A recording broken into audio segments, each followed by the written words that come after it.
enough of Keanu. Yes, it's true. Whenever we see you in another movie, get to wishing that you were in them all. Our hearts cry out, Keanu, haven't aged a day in 30 years. Now we're looking back on your career. Can't get enough of Keanu. Welcome to Can't Get Enough of Keanu, the internet's premier Keanu Reeves podcast in which we explore the filmography of that great, ageless, enigmatic Canadian actor movie by movie. I'm Patrick Willems. I'm Jacob Torpey. My name is Matthew Torpey. Hi. Welcome to the show. Guys, you know what I was just thinking about? No. What? So, for our listeners, when they listen to this episode, our speaking is preceded by our theme song. But we don't hear our theme song before we record. And so, remember how we made a Smash Mouth parody song, our theme song? Remember how we did that and forced people to listen to it every single week? Oh, God. I'm sorry, everybody. I'm not. Well, I mean, we chose this title specifically because of the Smash Mouth reference. I know. That's right. And I think you've got to filter out the people that aren't really ride or die by like subjecting them to something objectively unpleasant. To be fair, I think that might be my favorite Smash Mouth song, or at least definitely was when I was like, I don't know, 11 years old. Yeah. Were you... I liked Walking on the Sun. Walking on the Sun's good. I think that might be the best Smash Mouth song. Interesting. Yeah. Interesting. Okay. It's so hard to like evaluate All-Star now because it's not a song anymore. It's a meme. It's like Stairway to Heaven or something. It's like it crosses the line from like an original just sort of song piece of artwork into just metastasizing into something else entirely, like just a weird viral it does. It cultural... feels like a disease. Yeah. Like a super flu or something. Yeah. And because like as much as it is associated now with Shrek, the film it was not actually made for. No, it was made for Mystery Men, all right? Mystery Men. But the thing is like with Shrek, which also became a meme, you could watch that movie and since it's a 2-hour film, it like eventually the meme will fade away and you'll just be watching a movie. But since All-Star is just a 3-minute pop song where the chorus that is burned into everyone's brain repeats so many times, it's impossible to like look at it now beyond the meme. It's funny that some of the other songs in the Shrek movie didn't become memes alongside All-Star, like I'm a Believer or Hallelujah. Okay, one of my favorite things about Shrek. Yeah. I've got a lot of favorite things about Shrek. Again, one of the most important films of our time. Yeah. One of the two most seismic events to happen in the year 2001. Seismic. The other being? 9/11. Oh. Enya's directed 9/11. Yeah. Jesus. But so the thing about Shrek is, it's Shrek and 9/11. I'm pretty sure it is the first movie, or it's the first piece of media to put Hallelujah like on the soundtrack to score a scene. That would become a cliche over the next like 5 or 6 years. I maybe I retconned it to think that was playing off of the already existing cliche. No, Shrek did it first. Shrek is the first to use Leonard Cohen's Hallelujah, the sad piano ballad. While what's happening? Fiona's like getting prepped to get married to Lord Farquaad. Yeah, because is it his or is it Buckley's? No, it's not. It's not Jeff Buckley's. The Jeff Buckley one is used in the season 1 finale of The OC in the final montage in I think 2004. Yeah. Okay. And it would appear in a bunch of other things because there's so many versions of it. But I'm pretty sure Shrek was the first one to use that for like a dramatic montage. Has anyone read the book Shrek? Yeah, I've read. That's Shrek. what makes me laugh so much. Is like there's like this bizarre. Have you read it? Yeah. The source text is strange. Yeah, it's you would never. Shrek's a piece of shit, and he's ugly, and he's an ogre, and his breath smells like shit. Yeah, like he doesn't have a redemption arc or anything. There's no donkey. I think there might be an ass. There's the narrative is way simpler. Yeah. Like I haven't read it, but the bad mean ogre. Recently, Stinky.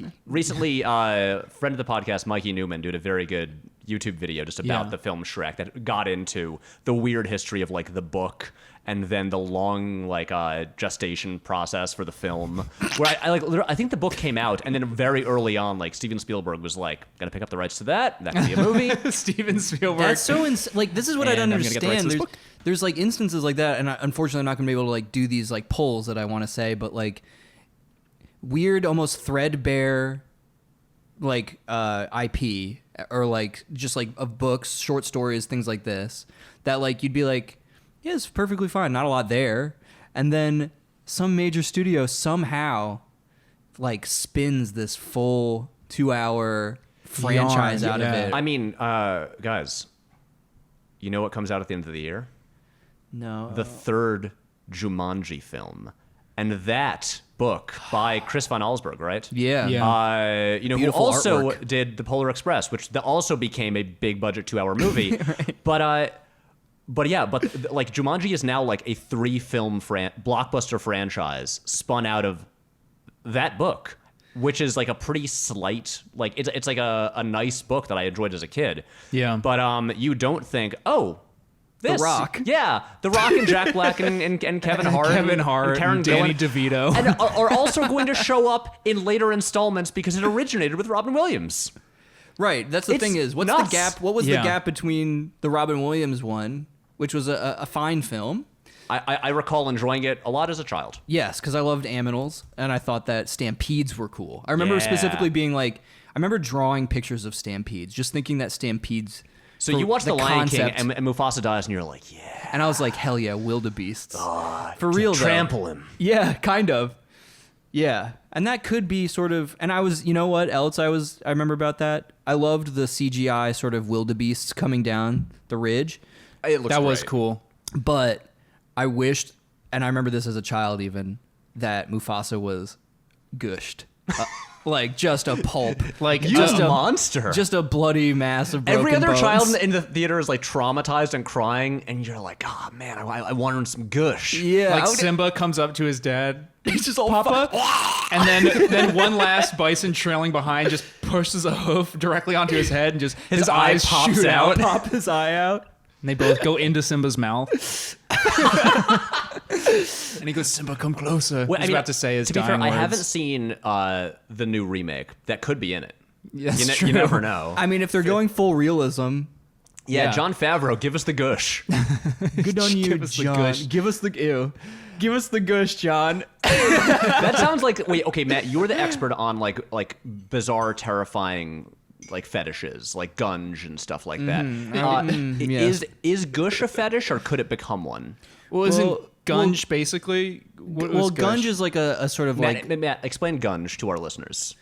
Well, I mean, again, and I'm sure some one of you guys out there is probably like an active member in the community as opposed to like just interested in. an interested observer. Yeah. Anthropology. So, like, chime in on one of our many, like, Very nice pathways to questions. communication. Gunge. Okay, gunge, as I know it, is a sort of full spectrum appreciation in a sexual manner of all types of slimes. So we're talking yeah. squishy stuff. We're yeah. talking slime, mud, even like sort of viscous, soapy water, dirty water. Although viscosity seems important, and like, you know, I've seen gunge where it's just like people like slopping around in like a muddy riverbank or something. Yeah, it's not and quite the same. it doesn't really satisfy not my gunge Preference. As someone who grew up on Slime Time Live and like Matt, Nickelodeon. what are your gunge preferences? Okay. More viscosity. I'm talking Higher levels of viscosity. Pat. yeah.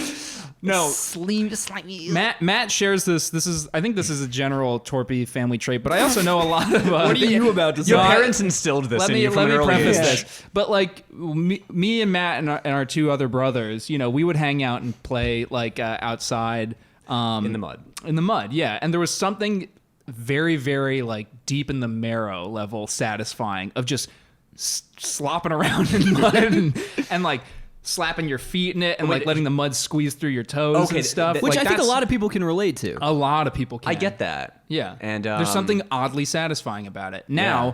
imagine that somehow encoded into your brain with a sexual tinge to it. That's not hard to. That's not a hard logical leap to make. You know, people have like sexually attached to some. That's what's cool about fetishes is like it can be anything, almost arbitrary. Well, that's what's amazing is like attaching a sex response Yeah. to literally almost anything that exists in the world. Yeah. Which is why Rule 34, if there's if you can think of it, there's porn of it, right? Yep. That makes sense because like literally any concept, object, idea in the world can become the locus for somebody's sexual fixation. Yeah. And that's why it's interesting to me. The possibilities are breathtaking Boundless. and boundless. Yeah, so this has been a long introduction. I know you can probably all tell. This is just a long build up to the fact that we're clearly discussing the 1988 film The Night Before. Yes, which that's is right. all about this stuff. Yeah, birth this is year. Gunge City. Yeah. Also, part of me feels like maybe this is weird to mention on the podcast. Whatever, I'm going to say it anyway. Right before we recorded, Jake pointed out to me on our subreddit, someone started a thread about how they don't like this podcast and how it's not entertaining because Y'all don't like our tangents, huh? it's just a lot of us rambling about stupid stuff. And so now that person is probably not still listening, but we just spent 10 minutes talking about Gunge? About Gunge and Smash Mouth, everything but Keanu Reeves. Good. That's like cauterizing, the wound that we already started. Yeah, so that's Yeah. the thing. Look, Just clean. you Is post it? a thread like that, I don't. we're bad analogy. going to learn the wrong lessons from it. Yeah. Yeah, we're not going to do what you want. Listen, I refuse to listen or take heed from anybody who says anything to me. I'll just learn through hard mistakes and constant failure, and maybe even not then. Maybe just not learn. Right. at I think all. not learn. I think it's pretty lame Don't to learn. like learn information Yeah. And grow. and or grow. Matt, you're yeah. a confident man, and you Yes. you believe in your choices, and Yeah. and you don't care what some randos on the internet say about your choices. I don't give an F. Yes, What step off, What anyone bitch. has to say. Okay. Step off. Yeah. All right. I feel like we should splice in like the School of Rock song. Step off. Step off. Anyway, we're talking about a Keanu Reeves film. So this is a movie. It's called The Night Before. It is directed and co-written by Tom Eberhardt, who, as we all know, would go on to write and direct the film Captain Ron. Yep. The 1992 epoch-defining. Come on, Jake. Who's in this? Kurt Russell. Kurt Russell, Martin Short. Yeah. Wait, I have no idea what the fuck this movie is. You've never heard of Captain Ron? You've No. never seen Captain Ron? I've never seen it, but I'm aware of it. Oh, see, I thought you were making a joke that like literally nobody had heard of this. No. which No, no, included it's a me. classic. Is it? Yeah. Captain Ron is one of those movies that would just be on television a Yeah. lot. It's a 92 American comedy film. And Kurt Russell is this like quirky sailor with who's kind of like a scuzzy, like kind of like He's got like that. His overboard. He's like the beach sort bum. of character is like bled into this a little bit. Yeah, I'm getting those vibes. and a looking at family this cover hires art. him to sail their yacht, and then stuff happens. Again, I have not seen the film. I am just Yo, it's gooder than a aware of it. bitch. Yo, this movie's gooder than a bitch. For our listeners, Matt and Jake referencing an internet video we watched right before recording. Little That's kid right. loves hot Cheetos. So the night before, we got Also Tom Eberhardt. Also Tom Tom Eberhardt. spelled Thom, Nice. like Tom York. He also wrote Honey, I Blew Up the Kid. The other one. Honey, I Blew the Kids. Matt, there are multiple other ones. Huh? I know. I'm just saying. Honey, We Shrunk Ourselves. You don't remember that one? Yeah, I do. I do. The parents do it, Yeah. and then they have to talk to a spider. It's a trilogy. Yeah. You know, they talk the to a only daddy thing longlegs. I saw Honey, We Shrunk Ourselves. Like, I like it was direct to video. I rented the video when I was like in, I don't know, third grade. Yeah. I remember one thing from that entire film. Was that? There's one part where someone passes out and needs potassium. Yes. Oh yeah. To like revive them, and one of the kids remembers because earlier in the movie it was set up, or it was just there was a conversation where they learned like bananas have potassium, and so they feed the person who passed out a banana to revive them. That is Yeah. the only thing I remember from that. That film. is the big takeaway that I remember, except for the bugs aspect. Because I thought giant bugs was like the coolest shit. Like That like would the be first one. Bugs was cool. Bugs was cool. I love bugs. Ants is Riding on an bugs. Things yeah. Matt loves: bugs, gun. Bugs and Gunge. Ants up close are furrier than The you film think. The Grudge. Yeah. I don't like The Grudge. For the record, I don't want to have it be associated with such a thing. But no, flying bees in Oh, yeah. or is it Disneyland? In Disneyland, they used to have a Universal. right? Sorry. Oh, wait, or is it? Maybe it is Disney. I don't know. Anyway, I I could be wrong. Wait. I'm going to look this up because I'll be ashamed if I'm One of the rides was you could go on a giant bee, in front of a green screen, and like It they is would. Disney. It's Disney. It's Disney. I Fuck apologize. Hell yeah! Pat finally got a data point Distributed wrong. by Buena Vista Buena Vista Pictures. And don't try and wiggle your way up by saying other facts that are true. let's just relish the I know the things. wrongness of Patrick. I know things. Validate me. No. All right. Anyway, before he made Captain Ron, and before he wrote Honey, We Blew Up the Kid, Tom Eberhardt made this 1988 film starring Keanu Reeves and a woman who was recently in the news. Miss Lori Loughlin. Yep. Lori, come on now. And this movie, also I will say, I have like no experience with Lori Loughlin in anything. I've never seen an episode of Full House. Me I had to neither. look up. I was like, she was in a TV show, right? Yeah, you've never Yep. seen Full House? Not a single Dude, episode. John Stamos. It's a Bob Saget. unbearably bad show that is so funny for how you can just play this game with people where it's like, how long do you think you can stand to watch it before you must I don't turn think I've it ever off? seen an episode of Full House. You guys should just see how long you can sit through like one of these fucking 20-minute episodes. Didn't our generation, weren't we supposed to have like grown up watching a ton of it? I don't. Is I it think before? we're a little too young for that. That's an older. We were like little ass kids when Oh yeah, it was. Full House started oh wow, it started in '88, the same year this movie came out. So I was a fetus, and then I emerged into the world. And it was the first thing you saw. And it was- there was a television screen a right glow. in front I of saw a you. For some beautiful reason- glow coming out of the birth canal, and then all of a sudden it was the Olsen You twins. shot were- out and slapped into face first onto a TV screen. and in the Dave Coulier was hospital room. like, "Cut it out." Dave Coulier.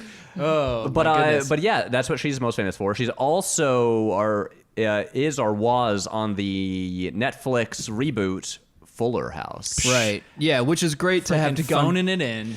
And going to jail. Yeah, no, what she's most famous for. is being a part of that one of those people who was arrested for the nationwide college entrance exam cheating scandal. Hell yeah. Which is hilarious. She was charged with conspiracy to commit mail fraud and honest services mail fraud. What about mail fraud and it's guys only? Boys Club. The good new name for a podcast. Mail fraud. Hell yeah. I do like that. Also, wait, that should also be the name of like an 80s teen comedy. That's actually not a bad idea. Yeah. I mean, this movie. Oh. Okay. I'm gonna pitch mail fraud right now. Okay, all right. Okay, so it's almost like a She's the Man type thing. It's about a teen girl who disguises herself as a really wants to maybe like work for the postal service, but the only way she can get a job as like a mail delivery person is Right. to disguise herself as There's like as a man. a Mulan style element. To Exactly. This. She But makes it's a the man out of postal herself. service. She makes a mailman. She makes a mailman out of you.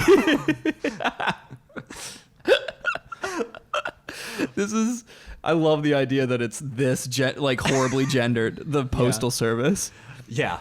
You gotta be real man's man to put the little paper in the slots and carry the big But bag. she still has You might have like been a little, paper girl, but you'll never be a mailman. a paper girl. She still has a talking sidekick dragon for some reason. Yeah. That makes no sense and is voiced by Eddie Murphy. Is Eddie Murphy. No, actually, this was a Chinese film, and just like a young Zhang Ziyi starred in it. That would be great, actually. And then she does martial arts too. Hell yeah. This movie's becoming good as we keep adding elements to I'm it. into it. I'm very into it. Anyway, Lori Loughlin was released on bail and pleaded not guilty. Can I say something? Lori Loughlin's character in this movie the night before, literally the college admissions scandal that she's now a part of present day, it feels as if she is just quite frankly, an extension of the character she plays in this movie. Like, Yeah. this is what that girl Would was going to happen grow as up to be. as a mom. You know? Yeah. She is, what is it, a member of the Young Republicans? Yeah, exactly. Which is hilarious. Her dad's the police chief. Yeah. Yep. Yeah. Which is like the classic setup for like the kind of losery, like like boy that's coming to like date or pick up or whatever. Right. The older girl or the like hot girl, and then like her dad's also like a successful maniac with like an authority somehow in the town. And access to guns. He's kind of loads like a of Charlton guns. Heston in Town and Country figure. He is, yeah. But okay, so we should explain this movie because God, that movie sucks so much shit, but that is such a funny part. that's the only thing we're funny part of seeing, it. yeah. Listeners, if you have not heard our Town and Country episode of the previous version of this podcast, We Heart Hartnett, it's the worst movie we covered. Yeah. On a moral level. Yeah, More than anything. it's a repugnant film. Yeah. But anyway, we should explain this movie because it's unlikely anyone has seen it. Right. I will say, also, if you want to watch it, you can rent it on Amazon, although it is in standard definition and also cropped to like 4:3. It's not a movie that has been preserved well. It doesn't even seem to be owned by any major studio. Yeah. It's released by Kings Road Entertainment. But the thing is, this very much fits within like a certain class of 80s teen comedies. Yeah. And I feel like it should... I had a lot of fun watching this movie. It is, to be very clear right up front, problematic, and elements of it have aged poorly. Oh, yeah. But if you go into it like understanding that, they become charming. And not charming in like the sense that you're like, yay, but like it's funny. It's funny to like see that shit. It's funny to see a certain Be subject written in. matter be treated so frivolously and for laughs. Yeah. But this is a movie, I will say, it's worth checking out Yeah. because it's pretty wild. Well, we were And- saying like it feels like it should have been way more. It should be like, because we were saying the closest analog we got in terms of like the tone of the movie is Better Off Dead. Okay, That's what we both I was thinking about this a thought. bunch, and it feels to me like the best way to describe it, or at least like the tone and feel of it, is like a combination of Better Off Dead, Yeah. the classic Savage Steve Holland comedy starring John Cusack, that and After Hours, the Scorsese movie. Okay, I hadn't seen Better Off Dead, so I don't know too much about that one. But After Hours, I was Yeah, getting the you vibe. haven't seen Better Off Dead? No. Jake, you have to see Better Off Does Dead. that legitimately hold up? Is that a good movie? Yeah, I that saw it movie's for- wild. I saw Yeah. it for the first time, I think maybe when I was like 22. Yeah. So I have no nostalgia for it. Yeah. Do you know anything about it? No, I really don't. Okay, I'm We'll sorry say about nothing. saying It's just like it's a like Pat was saying. It's a surrealist almost comedy.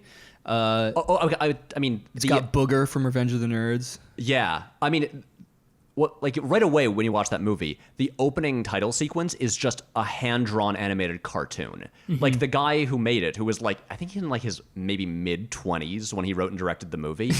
Which you can feel that energy in the script. he came from making cartoons before it, and it's funny because like on paper it is like, you know, it almost has like tropes of like a John Hughes comedy, but it's Yeah. so cartoonish and so insane. Like there's a part where John Cusack's character, the premise is his girlfriend dumps him, and then he tries to kill himself repeatedly, and then decides to win her back by defeating her new boyfriend in a ski race. And then has to learn on how to board. ski. It's so But there's a part great. where he gets a job at a fast food restaurant. Yeah. And he's trying to make a hamburger, and the hamburger just comes to life. And there's a stop motion animated musical number with an anthropomorphic hamburger just singing. Oh, I'm on board. This Yeah. sounds great. It's just Yeah. like I miss things going to that level. I think the most recent, and this isn't even close, but this is how far we've come from that.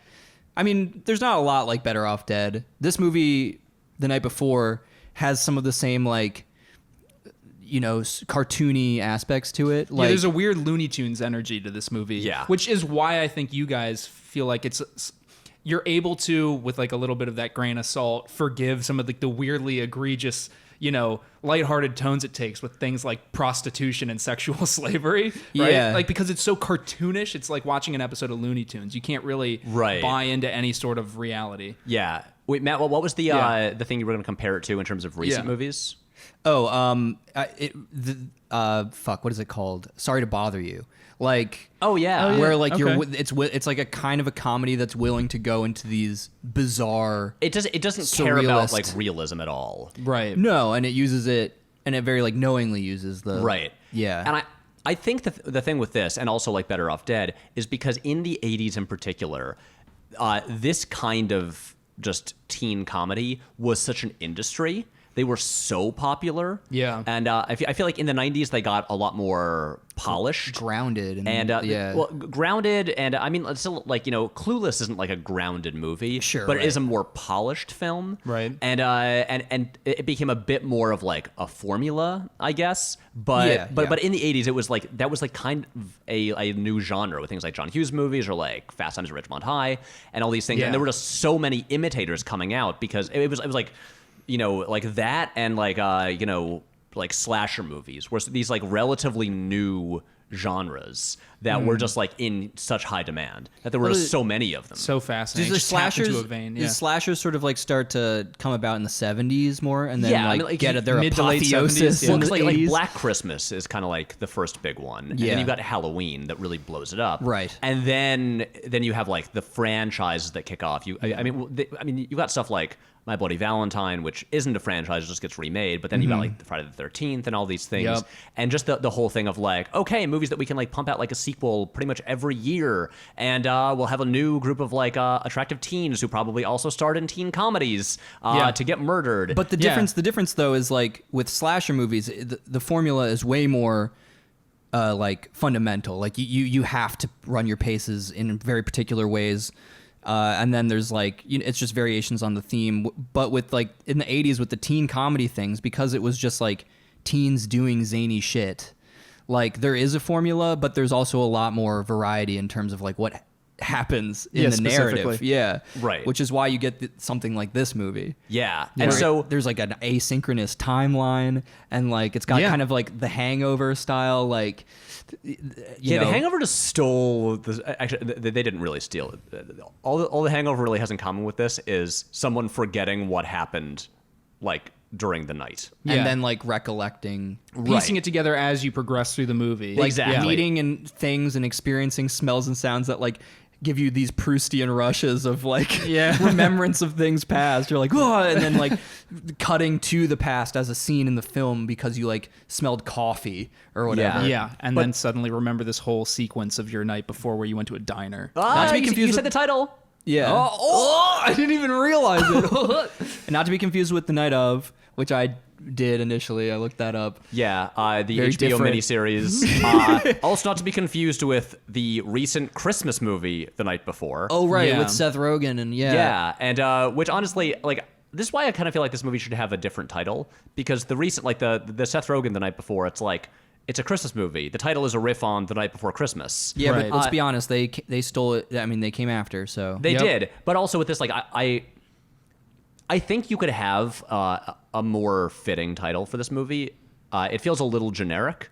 Yeah. But let's just like kick it off and get into the. Yeah. I'll read like the first sentence or so Let's of bite the. into the pith. Let the juice dribble down our chins. and, which is a little gungy. That is a little gungy. I mean, I'm a little gungy, you know? Yeah. A little gunge boy. But so the Wikipedia plot summary says the storyline is told through a series of flashbacks. Yeah. The movie opens with Winston, who is Keanu Reeves, regaining consciousness in an alley in the middle of the night with no idea how he got there. Through a series of flashbacks, he remembers that he was waylaid on his way to the prom the night before. Whoa. There's the title again. In the meantime, he has to figure out what happened to his wallet, his car keys, his prom date, and why a pimp named Tito wants him dead. So, what is interesting about this movie is, like, right away, Matt and I watched this together last night.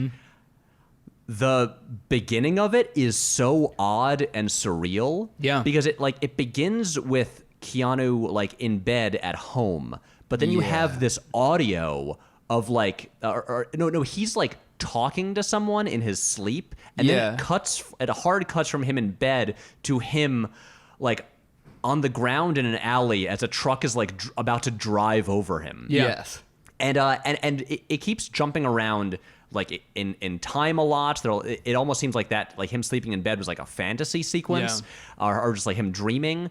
And it is very surreal and like way stranger than I expected right away. But basically what happens is, and you could see this having a way more traditional narrative, because it's kind of like the actual premise of it, or like the sort of like inciting incident, is kind of like she's all that. Oh, right, because of the bet. Yeah, Lori Loughlin makes with her friends to take Keanu, aka the nerd again, to prom. Also, what was that other movie, Dogfight or whatever? The one with What? it's like almost like the precursor to God damn it, Dinner for Schmucks. Like Dogfight? Oh, there's a bunch of like I think it's River Phoenix is in it, and like shitheads who try and like these guys are like, who can bring the ugliest girl to this dance, like wins some sort of bet, and then like the girl like finds out and ends up being like hot kind of at the end. I don't know if she takes her glasses off and yeah, it's like shakes her hair out, puts her hair down, and they're like, oh, it was a beautiful famous actress the whole time. Yeah, wow. yeah. Oh my god, wait. You're right. It's called Dogfight. Hell yeah. I've never heard of this movie. It is neither have I. River Phoenix is in it? Wait, guys, it's okay, sorry. The one sentence plot summary is even crazier than Matt made it out to be. Before leaving to fight in Vietnam, group of teenagers play a game where they try to seduce the ugliest girl they can find. How do they tie Vietnam into this movie? I guess they're all like about But to it's be... a comedy, and the idea of like, oh, we all might die, like in Asia.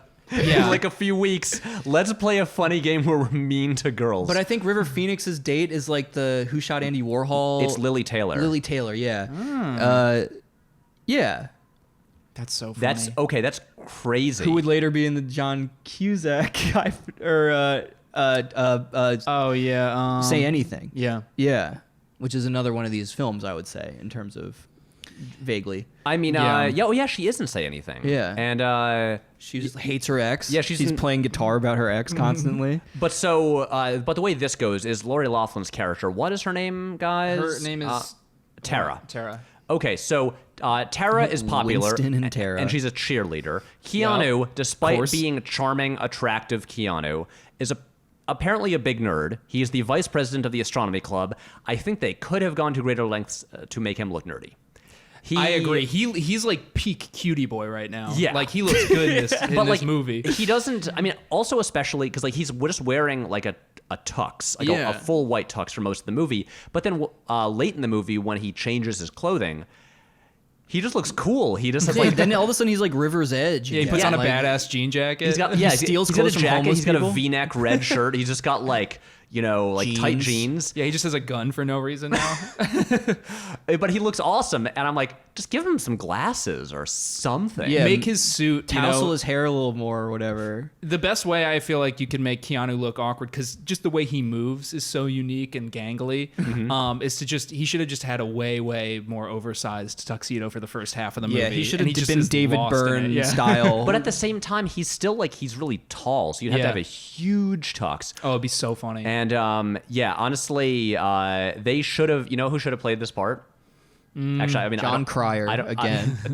I was gonna say Curtis Armstrong. Oh, Booger. Yeah. Give it to Booger. Can you imagine that movie? Because that would be a guy that she would not want to go to prom with. Right. Yeah. That does make sense. It is an interesting casting choice.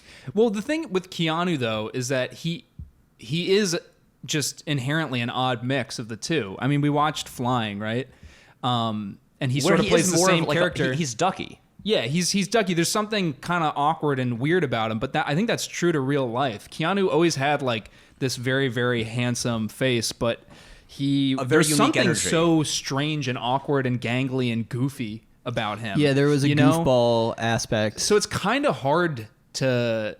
If you were the casting director and you see him come in, like you're like, yeah, he's kind of handsome, but at the same time, there's this energy about him that doesn't fit the like good-looking bad boy Guys, I'm stereotype. saying it. Just give him a pair of glasses. Yeah, You're right. It would just take some big Coke bottle glasses, and then be like, then late in the movie, Yeah. he takes his glasses off, and he's so hot. and suddenly it's like like when he has to get serious, when he has to jumping ahead, to rescue her later in the movie. He puts on new clothes, takes his glasses off, and it's like, oh shit, this nerd looks like a badass now. Yeah. But His hair should have been more combed too. yeah. He should have like a clean part, like on one side. Yeah, And then it just gets mussy. flat down. Then it's mussy, and he loses his glasses, and he puts on a jean jacket and shit, and Right. or whatever. Because like, it's not like they're trying to break the mold in terms of tropes here. Like, No. the girl is the archetypal, like, yeah, like you said, just pretty white girl from like the suburbs, like with She's a the cheerleader. She's a cheerleader. She dates the football team. There, Like, and what is it? She lost a bet with her friend. Right. Which the bet was, I think, about like if the football team like wins or a game or something like Yeah, that. exactly. One of them Homecoming has to game or- take. Isn't it like the least desirable person? Yeah, is it exactly. phrased like that? Something like that. Seriously. Yeah. And this is one of those things where I do wonder, as much as I kind of like, I think the flashback structure kind of works, and also especially because he loses his memory. Yeah. Memento style. Exactly. He does have to piece it together, so it makes sense to do that. But I do wonder, like, would this be more effective if you had a scene like in school? Like, if it opened it in just a more linear way. I think this whole movie works if told linearly, as well as it works. Right. I just think split up. to, I don't know to, if there's really establish his loser status Yeah. a bit more, because we, the earliest we see is him going to her house to pick her up. Yeah. We never really see like him in the school setting to like see like how much of a loser he is. To see him get like shit on by the other students.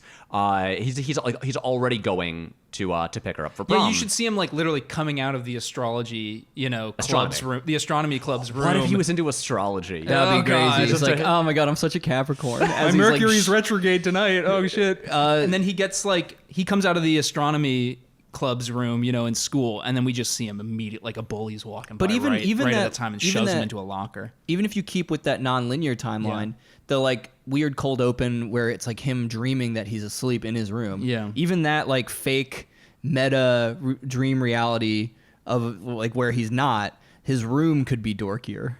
Yeah, Just any kind of clue. put a fake plastic Just solar put a system period, the spinning fucking above periodic his bed. table of elements poster, and like there you go. Wait, guys, I have a Yeah. rewrite. I have an opening. Okay. We have a prologue that is just him in school, and then her asking him, her like realizing the she's bet. lost the bet, and going to ask him out, and this happens like publicly, and everyone's laughing. Yeah. And then we just jump ahead to him in the alley, like waking up, without remembering what's going on. And then not bad. we're like filling in the gaps there. Yeah. And I think that just would establish that a little bit better. But anyway, then basically he's in this alley. He's all dirty. His wallet is gone. Mm-hmm. He's trying to find his dad's car that he drove, and then he naively gets the help of a car thief, who then just steals it. Steals a car and then proceeds to spend the rest of the film listening to the same song for literally 8 hours the entire night. And he just drives around this abandoned section of LA going na na na na na na na na na na na, like over and over again. Right. He's so crazy. Yeah, that is a paranoid schizophrenic driving his Yeah, the car. timeline does make it about 5 to 8 hours that he's just driving around listening to One song. One song. And it should be pointed out that all the songs for this movie are by George Clinton, Oh, who yeah. appears in the film as a Right. with him and the whole band like performing The in this P-Funk club. All-Stars are like actually performing in this like club that is kind of like the turning point for Keanu for Winston and what was her name again? Tara. Yeah, that's where he gets dosed by the bartender who also takes his credit cards. Yeah, but we should actually like probably jump back to Yeah. at least like chronologically what happens earlier. Yeah. So he goes to pick her up, Yep. and he's all excited to pick her up for prom. Yep. And she's not excited. And her dad, the chief of police, Yeah. there's the scene where he takes Keanu into his office, and he just yeah. happens to open a cabinet full of rifles while talking to him about like Oh, what oops. time he'll have his daughter back home. Yeah, he's like, I'm not going to be back until 2 a.m., but just because that's the case tonight, I still don't expect you to bring her back any later than 11 p.m. You got that, Chief? Yeah. And then he And just he's like- accidentally grazes his elbow on a doorknob, and it swings open, and there's a bunch of submachine guns or whatever hanging on. He's Yeah. like 30 rifles. Yeah. Yeah, that scene's so funny. Yeah, and then there's this thing that I found hilarious.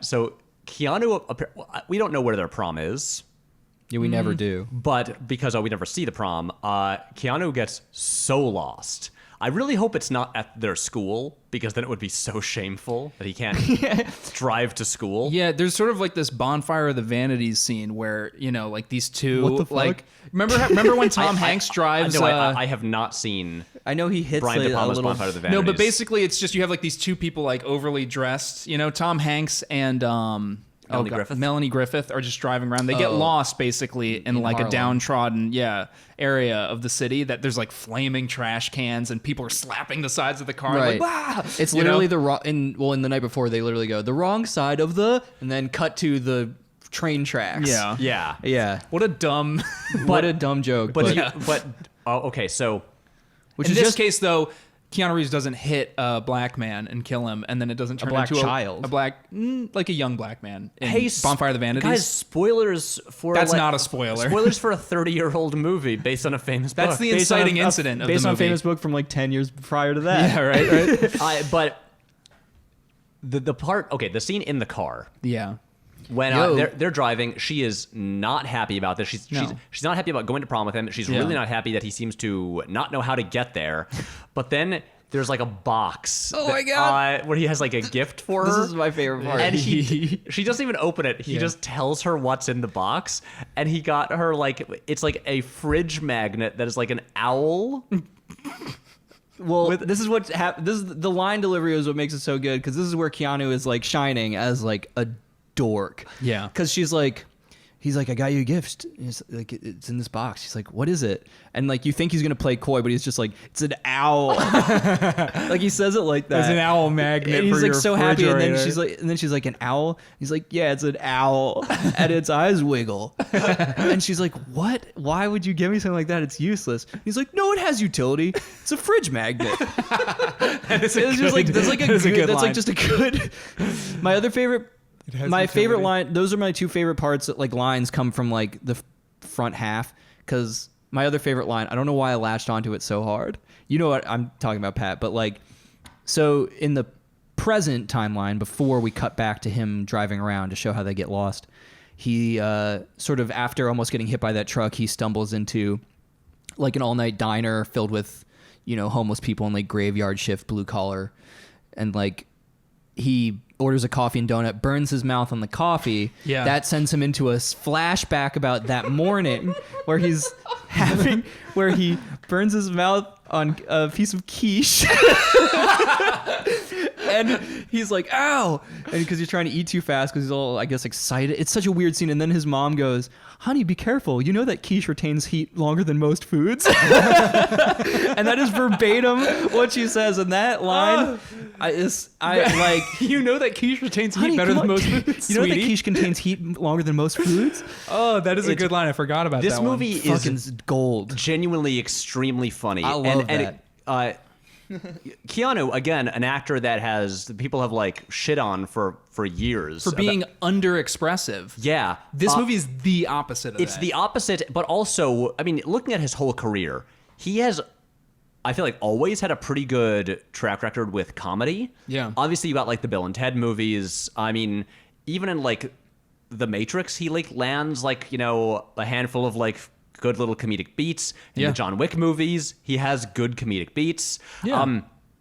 But in this one, there is a level of like Keanu comedy that I have never seen before. No, these energy levels and this range of dopey kind of like high emotional like expression. I don't know. Yeah, I have not seen it yet. It might be like my biggest just 180 highlight of his acting so far.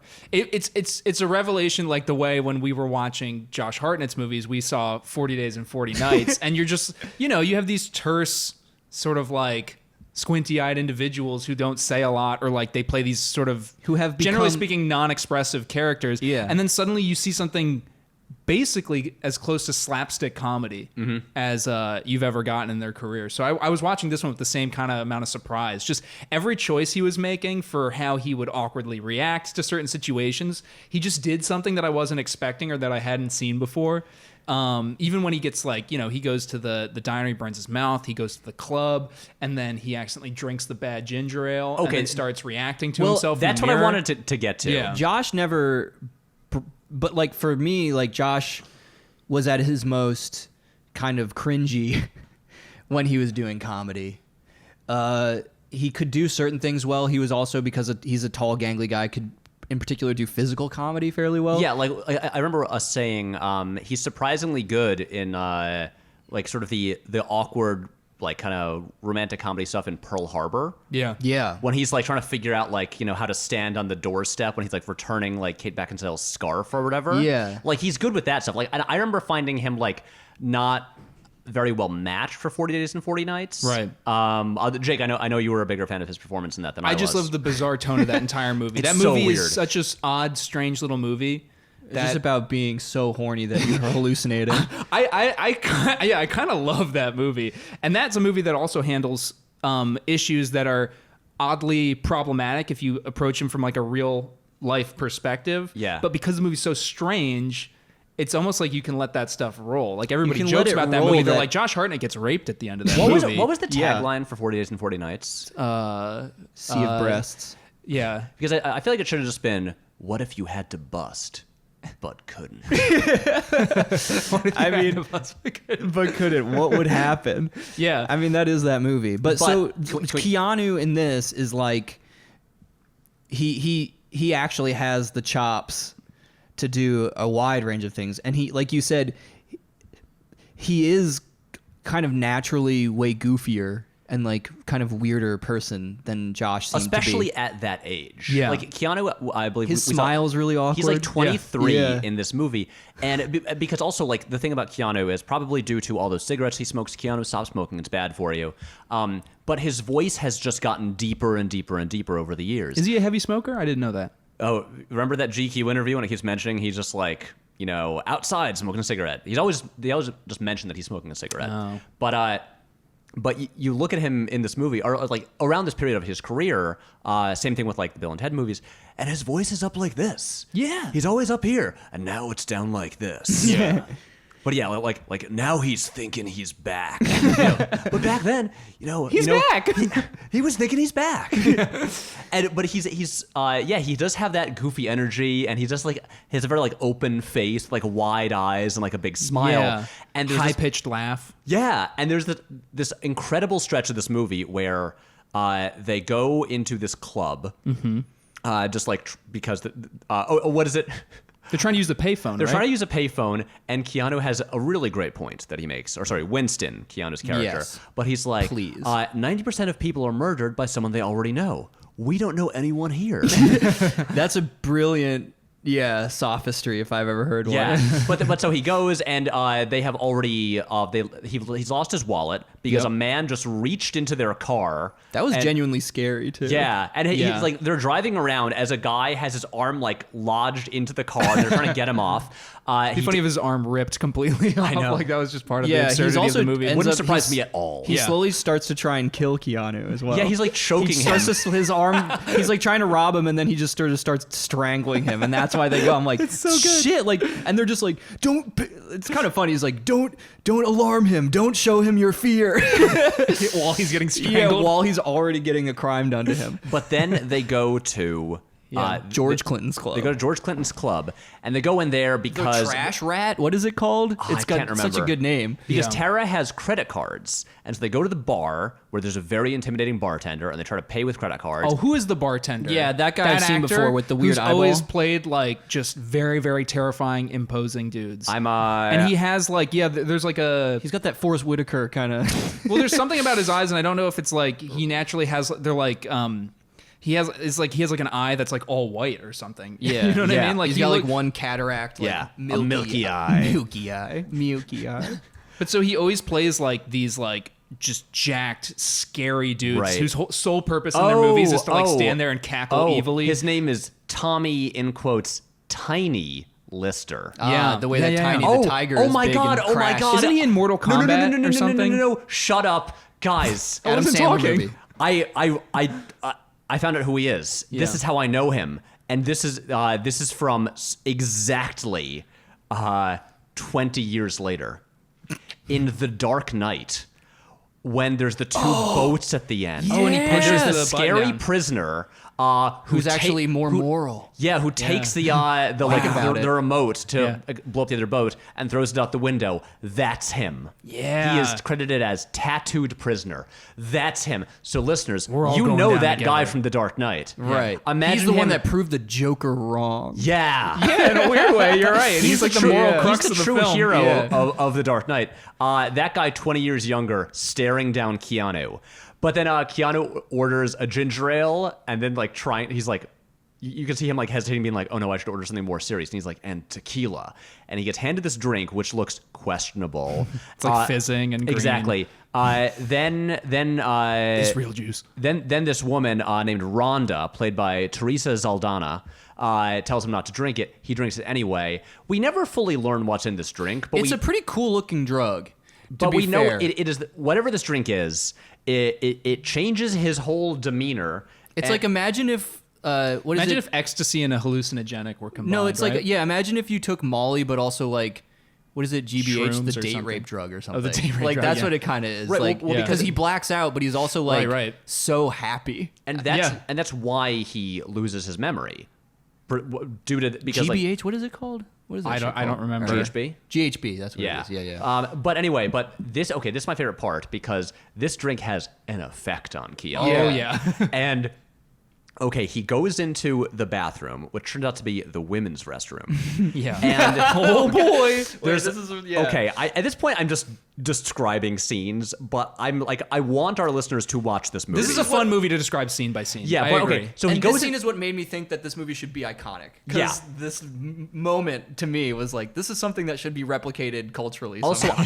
I want to try to like download a copy of it or like get a copy somewhere just so I can like make GIFs from this scene. Oh, God. Because he goes into the bathroom, is like looking into the mirror and talking to the mirror, and then on like the the hand dryer, there's a pair of sunglasses, and he starts talking to the sunglasses like he's in some kind of like crime movie. Yeah. And then pretends to have like a shootout with them, but like with his fingers. Meanwhile, Tara's just like outside, just like waiting, slow. Like, Exactly. yeah. But then there's this amazing visual gag where he realizes like people are coming into the restroom, and he realizes that they're women.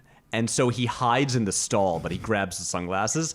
And there's this shot where a woman opens the door to the stall, and Keanu, just wearing sunglasses, is just standing In a there full white tuxedo. silently. That's so scary.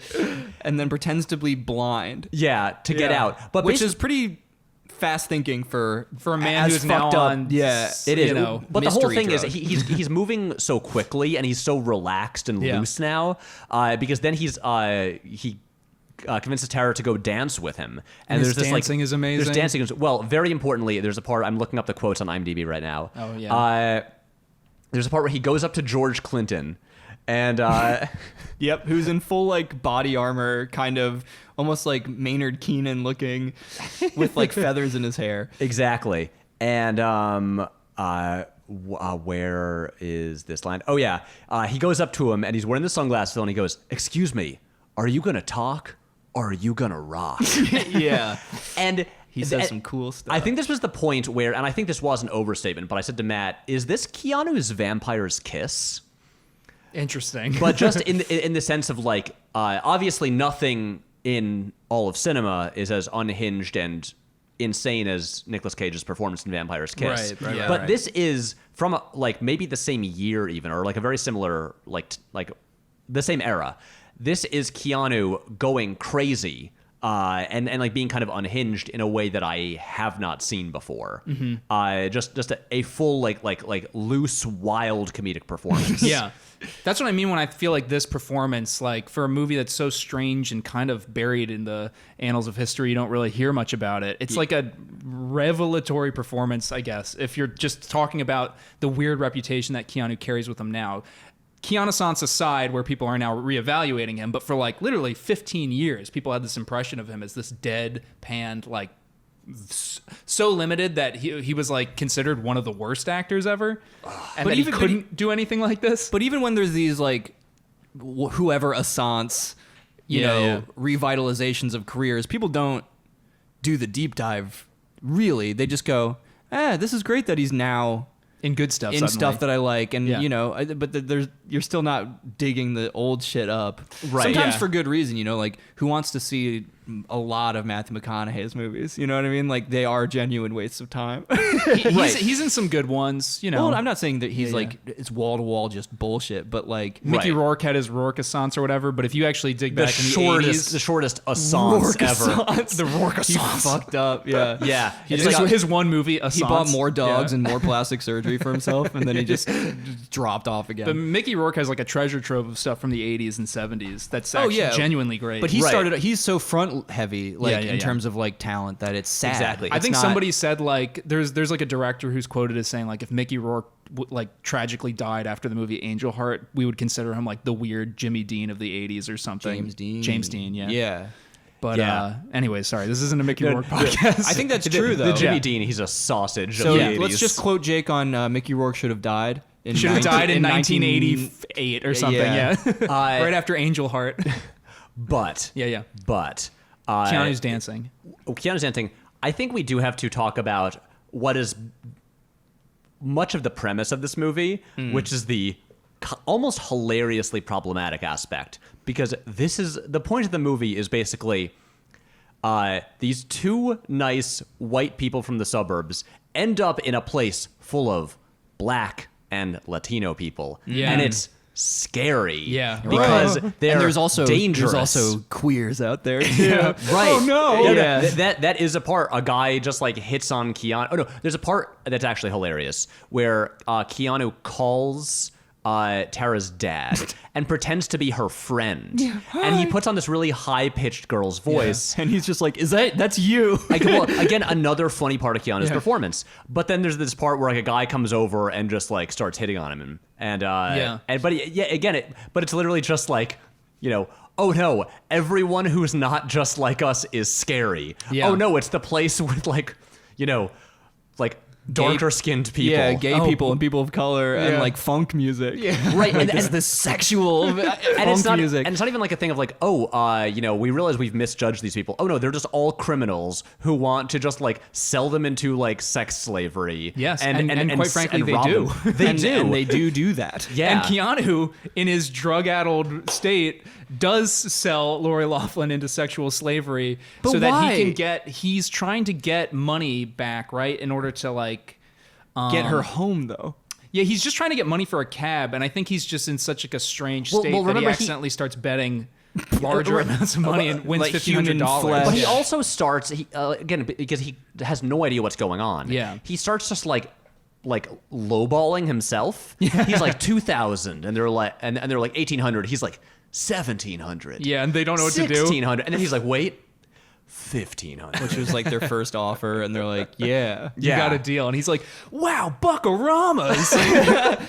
Okay, that's one of my favorite lines. That's so good. Is this like, but he also does a thing like at that point you already know this character Tito is like kind of this big bad like person, presence within evil this presence who neighborhood. looms over and scares even all of the criminals. Which is also funny because Tito, we learn at the end that we've met Tito in like one of the opening scenes. twist. Yeah. The twist. But basically it becomes a thing like Keanu realizes that he somehow is involved with some guy named Tito he doesn't know anything about. Right. But every time Tito comes up, everyone is so scared of him. There's like a part where guys are trying to mug him and they take out the $1,400 in his pocket. And then he just mentions the name Tito, and they're like, "Oh shit, this is Tito's money. Here, you can have it all back. Yeah. We're out of here." Yeah, they run away scared. But so in his drugged state, he calls Yeah. Tito stupid on stage. That's so He's funny. like, you all heard about this guy Tito, right? yeah, what a dumb idiot. And he's really like cleaning about it. He's like, what a butthead, huh, or whatever. And then- everybody in the bar goes, no. George Clinton stops playing his music. And but somehow that turns into a parlay where, right? Because then after that he sells Tara into prostitution Guys, my memory is hazy here. for such a small amount of money. When does he realize where she is? Like, when is she missing? Because I'm trying to like get the timelines straight. Because we have the scene where he When do they sells converge? her, but when does he actually? But there's the part where he has to like track her down and like figure out where she is, which is also funny because he like goes to this sort of like this den of prostitution led by Lady gal, Uh, baby gal. yeah, I think it's baby gal. baby gal Who's just into this old woman that's like passed out on a couch. Yeah. And then upstairs they have this whole thing with like the various like, prostitutes, sort of like on display. And one of them has like a themed room and she has the date that Tara, Right. not the date, the dress that Tara had. And her theme is like, it's like a first date experience. Yeah, she's doing some, creative role playing. Yeah, she's like, he's like, where'd you get this dress? And he's like, where'd you get the dress? And she's like, my daddy bought it for me. It was like really disturbing. Yeah, and She's he's like, no, just tell me where you got it. and though." she's like, oh, for real? yeah. I don't know, I bought it for $10 off of like somebody else. Cause at this point, Tara's changed hands like 3 times. Like People keep selling her. Yeah. Well, Tito's pissed because Tito buys her, I guess. I don't remember why or how that happens, but then Well, like Tito's just looking for a new asset in his ever enlarging, pimpdom or whatever he's working on. Oh, sorry. The madam, that's the term, right? Yeah. Her name Yeah, is the madam. Her name is Gal Baby. Gal baby. baby. Even Gal funnier. Baby. Well, so like Tito sells Tara again because he gets pissed because he realizes that she's a cop's daughter, like Right. and that's why he wants to kill fucking Winston. Yeah. because he thought Winston was like knowingly dumping this kind of toxic merchandise on him. as sort of some sort of like oblique sting operation against him, and he's like, hey, Right. And like we said, do that. the entire wrong side of the tracks portion of LA where this takes place is just entirely populated by either criminals, pimps, or prostitutes. Yep. Those are the only types of people Nobody who live over else there. in There's this nobody neighborhood. else is there. Yeah, well, what's her name? Rhonda is kind of nice. I thought she was like, but she's like a sex trafficker still. She like facilitated. Yeah, she's just nice. Like she's just nice. no. Well, she's a good sex totally true, trafficker. but she's nice to Keanu. Oh, Yeah. true. He actually has scenes with her. Also, I She was helps broker the deal of Keanu selling his date. I was so sure Doesn't make that her they a were good going to person. reveal, because he can't remember stuff, that they slept together at some point. That's what it Oh, seemed him like and because she gives him a Rhonda, big yeah. ol' kiss. She's all like sultry Right, with him. and then he's going to be like, wait, what are you doing? And she would be like, you don't remember? Yeah. But that doesn't actually happen. you don't remember Big Boy? Yeah, that kind of like comes and goes. Like that seems strange. Like why she would even react that way to him if Right. they hadn't. But anyways, this moment in the bar when Keanu's high on a mystery drug and then he sells Tara to sexual slavery. He then shortly after that gets into like a little bit of like a tussle with some other characters in the bar and ends up getting thrown outside. And this is where Oh, that's this is it. where the timelines converge and we sort of cut back to just a linear No, flow not to the yet. movie. Not because he throughout all of these events we've already been talking about, the movie is intercutting between him wandering these locations Oh, yeah. a little later in the night, like in the early hours of the morning, trying to piece stuff together. And then finally he ends up back at the alleyway that he gets thrown out into. Oh, right, At the bar. And then that's where he comes to and, realizes like, oh shit, I'm trying to piece together this whole night and figure out where my date went. I now know. I literally sold her to a pimp. So now the movie gets its linear timeline going and it just turns into him trying to locate her and rescue her in time, with hilarious results because Right, he he needs to pays- get her home before her police officer father knows that she's back, or knows that she's missing. And so I forget where he goes to first after that. Like we're back at the alley. And And he just then- starts asking around. Yeah, he starts where running this around lady asking is. people. He asks the people that are like robbing a toy store. Yeah. Oh my God, we forgot about that whole section. He starts to speak in like Again, black vernacular English. Like he's Yeah, like, he did- "Hey, what it is, cuz?" Yeah. and it's just like, ooh. That moment is one of the couple of moments when you're like, all right, yeah, that doesn't hold up and that feels painfully awkward. Right. That and- also know. made me laugh though, just for that reason. Well, it's like, funny it's 'cause it's Keanu so delivering awkward, it too, yeah. which is like he has his own distinct kind of goofy way of talking. So him in particular doing that kind of Yeah, act. what it is, my brother. Yeah, like Yeah. yo, have you seen my main squeeze? Like, is that even? Like, what is that? And with that thing, because again, he just finds this guy just like loitering outside a store, and then a cop pulls up, and the guy immediately grabs Keanu, pulls out a gun, points it at him. Well, no, the cops are weird because like Keanu is like, all right, just be cool, man. And the cops are like just driving by, and then they stop, reverse, and immediately pull their guns. And then the robber pulls a gun. The cops are pretty. I mean, that's true to life. Actually, that part is pretty funny. He's like, you get in the car, or I blow this guy's brains out, and they just don't do anything. Keanu's like, hello, please do what he says. Why are you hesitating on this? Which again, some of the lines are just written so well. Yeah. And again, then Keanu ends up getting dragged into this toy store robbery, and then is in the getaway car with these guys. He mentions Tito. They throw him out. Yeah, they're they so don't want scared of nothing to do Tito. with Can I also bring up the fact that those two guys, I wanted to hang with them.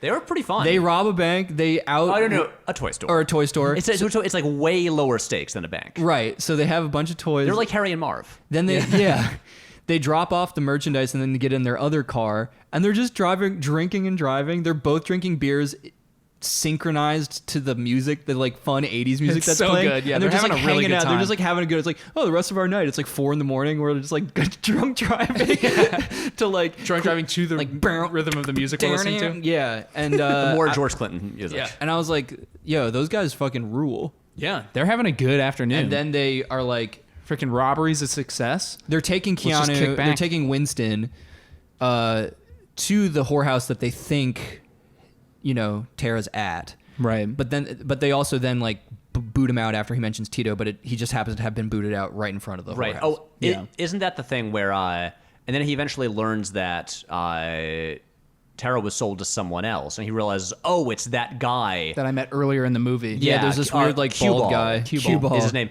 And then there is this great part where where he goes to Cue Ball's apartment, and Keanu gets all. Oh, he also buys a lighter that looks like a gun. Yeah. Which becomes a recurring prop throughout the movie. He blows through his 1400, bribing people to go drive around. There's the part where he hires just the Mexican man to drive him around, it's one of those things where I'm like, this is an offensive stereotype. I also think this guy is giving a funny performance. Yeah. Yeah, that guy seemed on board with it. Like the whole turnaround where he's like, I'm not gonna drive you anywhere, and then he shows him that he's like, where are you gonna go? Yeah, exactly. It's like a Cheech It's just like Cheech. Yeah. We're talking about the After Hours comparison here. I mean, you literally have Cheech and Chong in that movie, Right. that end up helping out the main actor, And just so many things where you have just like Better After than Hours. Long Duck Dong. yeah, It's a lot better than Long Duck Dong. Yeah. Long Duck But like Duck the penises are so funny. but like they're violent. But like the After Hours comparison, there's just all these images of of this guy with with his clothes dirty, just running down these dark, empty streets lit by neon signs with long shadows and stuff like that. And there's a part when when Winston goes to this den of prostitution, I feel I feel like whorehouse seems like such an ugly name. Yeah, It's a whorehouse though. I know. I feel like there should just be a better name Filled for with whores. the ladies of the night cottage. The ladies of the night. I love. Okay, Yeah. when he goes to the ladies of the night it's cottage, sex worker now. or he goes to Gal Baby's The place, freaking Smash Hotel.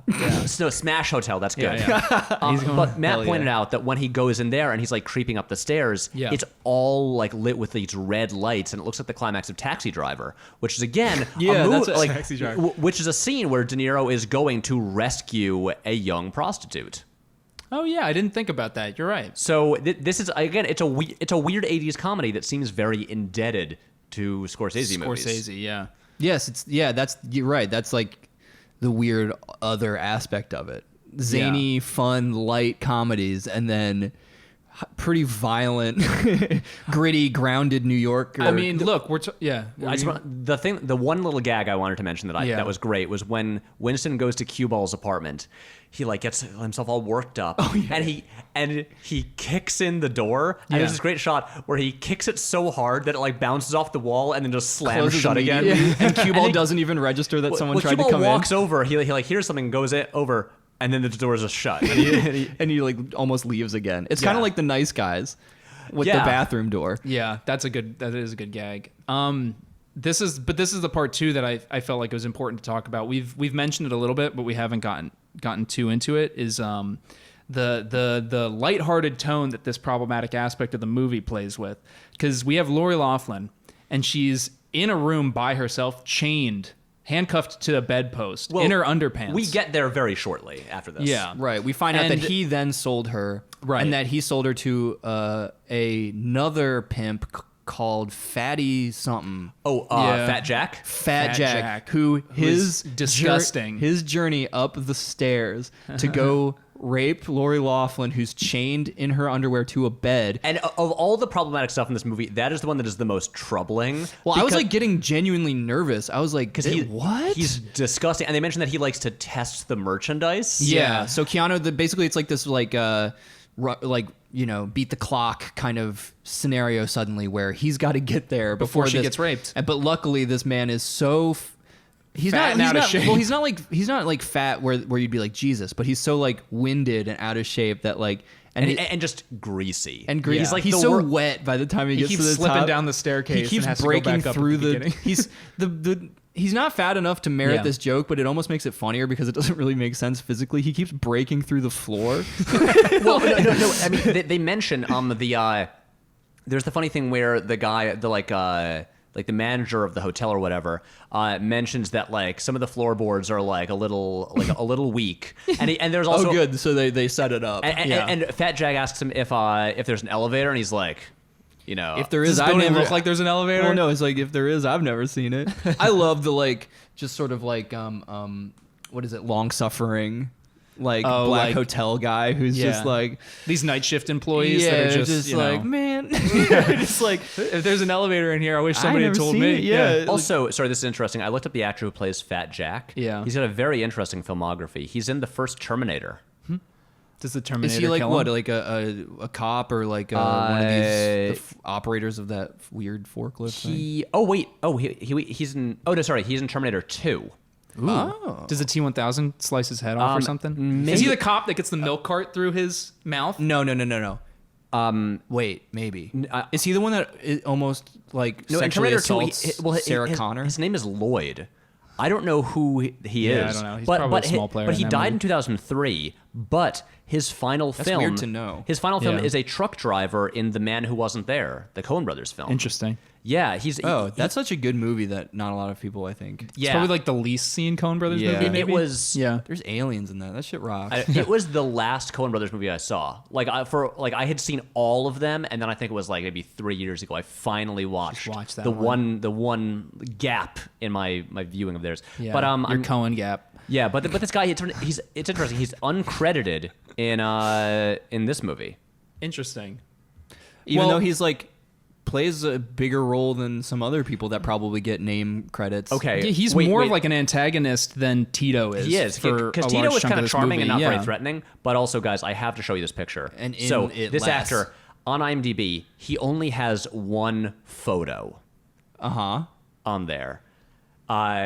It's not like Please a tell me from the headshot night or any before. traditional publicity photo. The only photo of the actor, Peter Scrum, who plays Fat Jack, is this.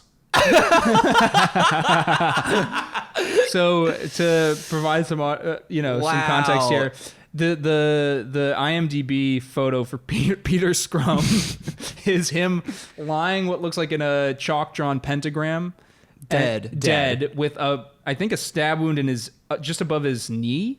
Yeah, And there's blood on the floor. There's blood all over the floor, and there's a terrifying little porcelain baby doll. And this is where I reveal the name of the movie that is from.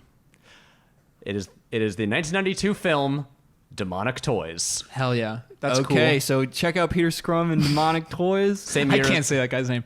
Peter Scrum's so funny. Same year as Terminator 2. That should have just been his character's name in the night before. It's just I'm Peter Scrum, the evil pimp. But Fat Jack is actually Fat Jack. like this is it's gross, and it's actually like I was like Matt said, I was anxious watching this because it's like it's also one of those things where it's like, okay, this is made from a different time when This could be played for laughs because I guess how they like navigate. I mean, first of all, I don't think they give a shit at that point about, or like at that time in this point in the movie about the severity of something like this. But But then Lori Loughlin, Tara, like, I do remember feeling this dissonance where the situation was like grossing me out, and like the implications of what was like going to happen was making me uncomfortable. because she also like barely seems to realize what's going on for a But while. she's so fucking cavalier about it.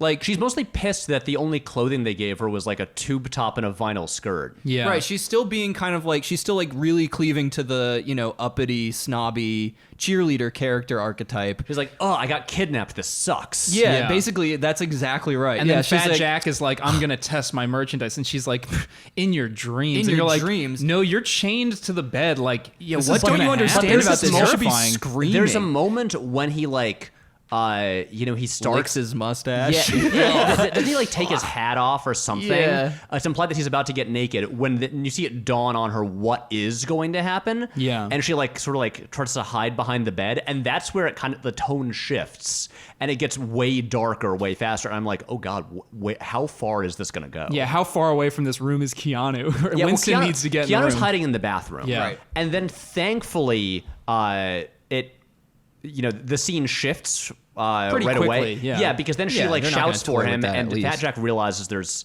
someone in the bathroom. And then there's another good gag where both Fat Jack and Winston run to like, smash down the door or like hit it with their shoulders at the same time. Yeah. And they just both hit I it love and that. bounce off. Yeah. And then There's some good, almost like Shane Black levels of like playing with what is typically just like an action sequence. like Yeah. reversals. Not to give this movie that much credit, but there are some funny stuff like the door thing, and like I mean, he literally did that gag himself in The Nice Guys. So like, And that he is kinda copying The Night Before. and he has, and that's a fact. Shane Black reveals, "Oh, this is my favorite movie," and I just crib from it every opportunity. But and then there's again a great gag resolving this scene. Keanu gets up, slams into the door again, knocks it over onto Fat Jack, and because they've already set up that the floorboards are weak, he falls through the whole building. Talk about Looney Tunes. This is why it's so hard Well, to. I will say, okay.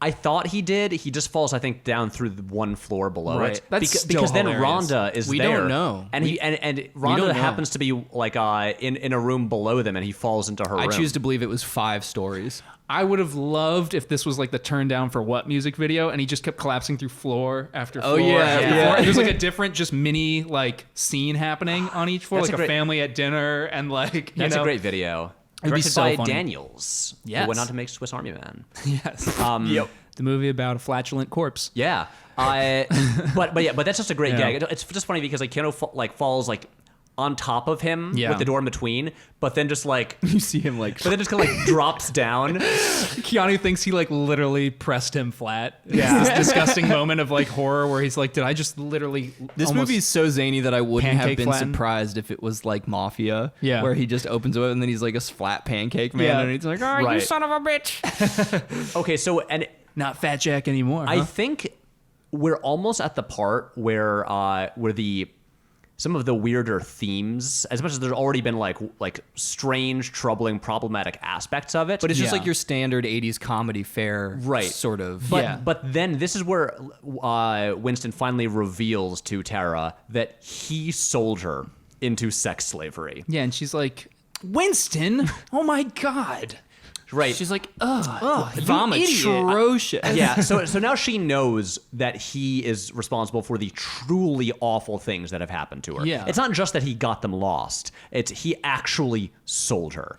Right, But- which still, at this point in our conversation, so deep in, I still am not entirely sure why. Did he just do it on a whim? I think honestly he just did not know what was going on and was so inebriated that he was just like that. It felt like he was all just doing a game. weird gambling game, suddenly. And the movie justifies his strange actions because he's essentially blacked out. But this is also a funny part because What a she doozy of a like drug, whatever it is. She agrees to she like begrudgingly agrees to put on these terrible clothes that are there. Vinyl skirts and tube tops were so like last That's year. so 1982. But it's also funny because when she puts those on, Yeah. she looks like she's from a teen drama from like 94. Yeah. She looks like Cordelia from Buffy the Vampire It's Slayer. actually very like Yeah. forward thinking, and he's a genius. Just predicting He's a fashion predicting genius. fashion trends He's of like Pierre 8 years Cardin. later. Yeah. He's like the Orson Welles of 90s fashion. And this is also a funny part because again she's still handcuffed to like the headboard Yeah. of the the of the Orson bed. Welles of fashion. of 90s fashion. Just big cloaks for fat men. But then so they just break off the headboard Yeah. and just carry it with them down Yep. the stairs. And they get in a funny argument the entire way down. It's funny. Yep. And I like when actually the gag where they are trying to escape while she's like still cuffed to a headboard, and they keep trying to go past this one old man trying to carry his groceries, and they're Yeah. like, and another thing is, I can't. Sorry, sir. Excuse me, sir. And like he keeps like getting in their way, and he's just like, I just want to get my groceries. And they're like, Into my apartment. and they're like, and another, and I really can't, sir. I'm so sorry. Please excuse us for that. I don't know. I thought that was funny. Yeah, that's some airplane shit. That was good. It was funny, and then That okay, is some airplane So how do we shit. get? So I think then they exit, and it's like dawn now, right? Right. And You do essentially feel this- time go by in this movie fairly effectively. And, Yeah, I agree. and he still doesn't have the car back. Right. So the movie at this point turns kind of into Ferris Bueller's Day Off. Yeah. In that he needs to essentially now he's gotten Tara back, sorry. And they just need to get back to her house. Also, can I point out Before her dad returns One home. thing that they also should have established that they never do. They do say that Winston is driving his dad's car. Yeah. And his dad briefly appears in like a flashback or two. Right, Yeah. with the quiche. Right. But just to raise the stakes, why don't they also just like have like his dad have like 2 lines just about how like this car had better like I'll loan it to you for this because Yeah. I'm so like pleasantly surprised that you actually are going to prom with a girl. Yeah. But And you're not gay or whatever Yeah. the 80s dad would probably Because say. then you should be living in that other side of town. Yeah. Yeah. exactly, yeah. Otherwise, I'm gonna make you move out. For the all other side of the non-white tracks. straight people. Yeah. But just like to make it clear that like he has to get this car back to his dad, otherwise he'll like get in huge trouble. Right, right. So it's like both dads. There are stakes with both of them. But then anyway, in an alley, they encounter this whole gang of people, Including and- Tito, and we- finally. we finally meet Tito, who we go, oh my god, that's the guy from That's like the the guy. beginning of the That's movie. It's a scary guy. Shout out to Dane Cook. Hey, shout out to Dane Wait, Cook. that's what you're referencing? Oh, that's the guy. It's the scary guy. That's a Dane Cook bit. Yeah. Hey, shout out to Dane Cook. Daniel Cook. Daniel Cook, Sufi, am I right? My fellow cook. Cookies. Yeah. My little cookies, my little cookie crisps. Yo, did he have a name for his fan base? No, he knows? just had super finger, which was a Oh god, double, I'm having like PTSD to 2004 a double right now. middle finger, I guess. Yeah. Wow, Yeah. what a cool guy. Yeah. Oh, man, Honestly, some you- of his bits still hold up. dude, honestly, funny. Yeah. Right now, though, Retroactively? present day Dane Cook, crazy. Okay. Yeah. Bloated, Insane looking. insane looking. Okay, are you guys going on the record right here saying that it's time to reevaluate and rediscover Dane Cook, and then it's time for the Cookessance? A cookessance. I don't want him as he is now The Cookessance. to reemerge, but I don't think it's controversial at this point to have for him say to that have some his of his jokes are, defenders, yeah, like, and that pretty he was funny still. unfairly hated by people for just rising to fame a little too quickly and potentially stealing joke premises a bit. Yeah. Yeah, that was like a sober. I was just me earnestly talking about Dan Cook. We're laughing about sexual slavery, and that's like, but for a moment, I'd like to talk a little bit about Dane Cook. I'd like to talk to you about Dane Cook. Also, to be very clear, we're just gonna go on the record with this. Sexual slavery is bad. It's a bad thing. We don't condone We're it. anti-human trafficking of any sort. If you Yeah, were if that consider, wasn't if you're a obvious. listener and we're considering doing it, we encourage you not to. Yeah, Right. please don't. But also follow your You're bliss. not a fan of ours if you sell anybody into sexual slavery. Yeah. Unsubscribe. a strong suggestion to That's a strong unfollow. unless you're a Patreon, and that's how you're funding the monthly payments. All of Pat's Patreon dollars are coming out of slavery, sexual slavery.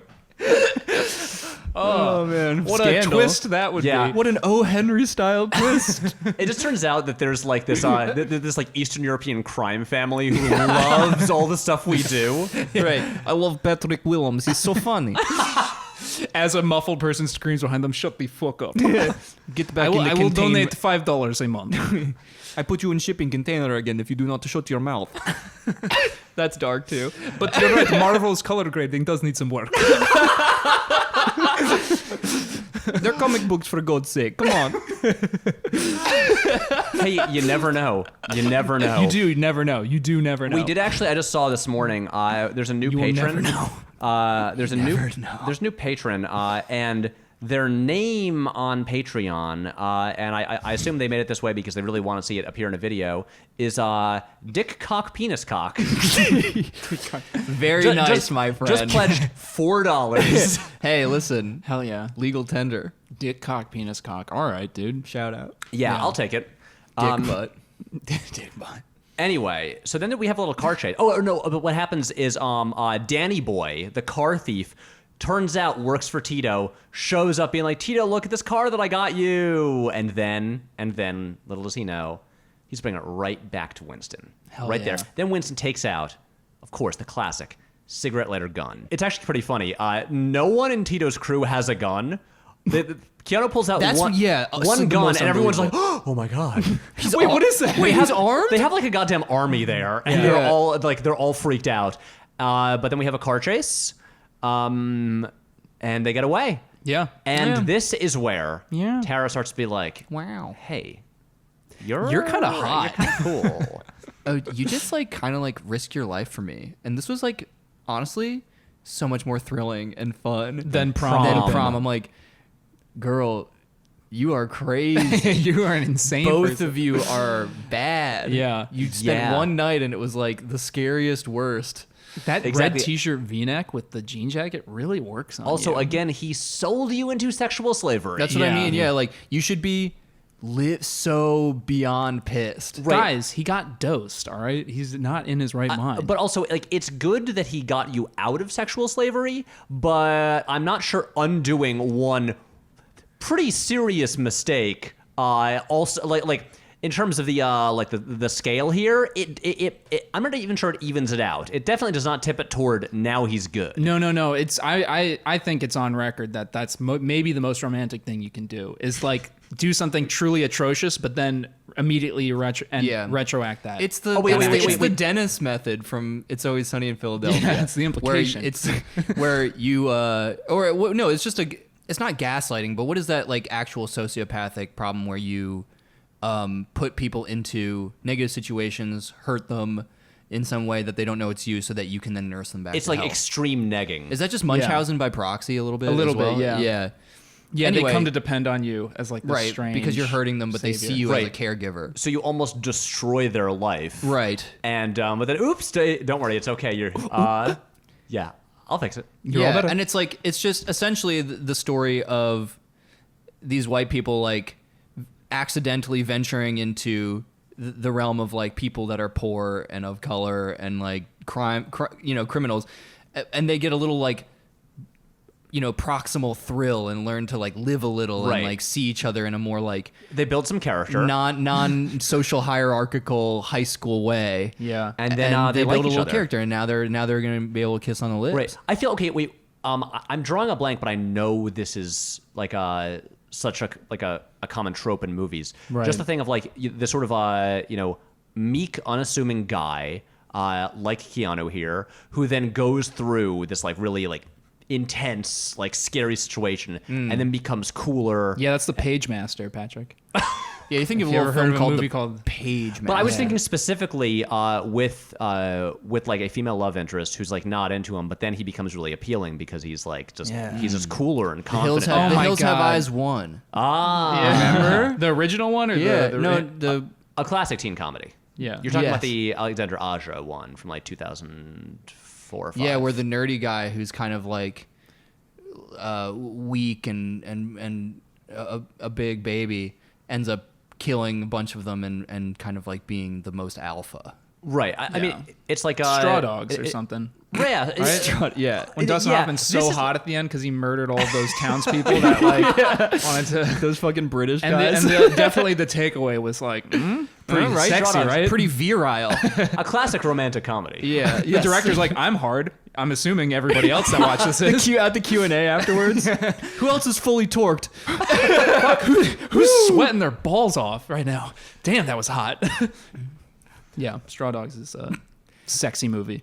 It's the sexy stuff. But I do feel like there are more like comedy movies like this. It's like I haven't seen this before where there's like this intense scenario and they're kind of thrown together and Yeah. he grows a lot and becomes like a more masculine figure. And know she grows there's- only in the sense that she learns to like somebody she wouldn't normally. Right. Right. He grows into well, that's the thing.